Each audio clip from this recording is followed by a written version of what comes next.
Chapter 9. The next 2 days at the diner, Chet kept waiting for the guys to come in. Every time the door opened, he looked up, hoping to see them elbowing each other to be first at the counter. They never even walked by.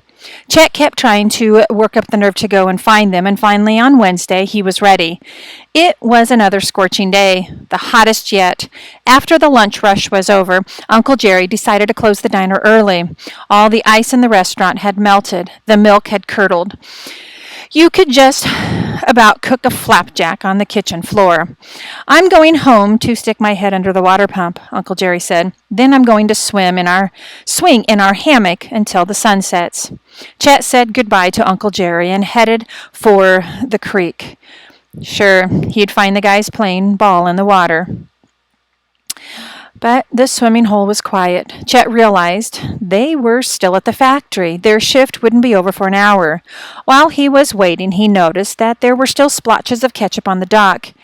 They even looked more like blood now, like evidence of a gruesome crime. He decided to try to clean them before the guys got there, to erase all reminders of the prank. He undressed and jumped into the creek. Then he splashed water up onto the dock, hopped out of the water, and scrubbed the stains with a handful of leaves. It took 3 rounds of splashing and scrubbing to clean it up. But by then, Chet was so hot that he decided to take a longer swim. It was peaceful here without everyone splashing and shouting. He floated on his back under the trees, remembering how Papa had taught him to swim in the Mississippi, how Mama sat on the banks waving and clapping.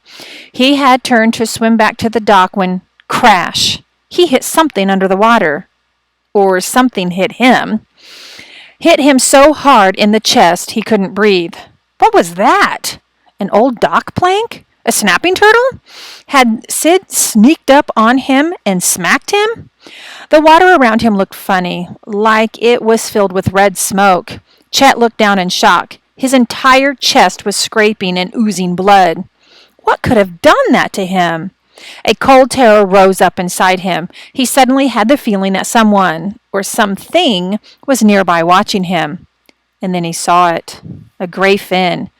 It glistened in the bright sun as it glided slowly toward him. He had to be seeing things.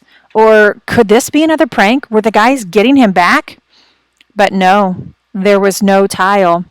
As it got closer, Chet could see the dark shape of an enormous fish, bigger than him, even bigger than Uncle Terry. 2 black eyes peered through the water. Chet's heart stopped. Killer eyes. Chet took off toward the shore, pounding through the water, kicking with all of his might.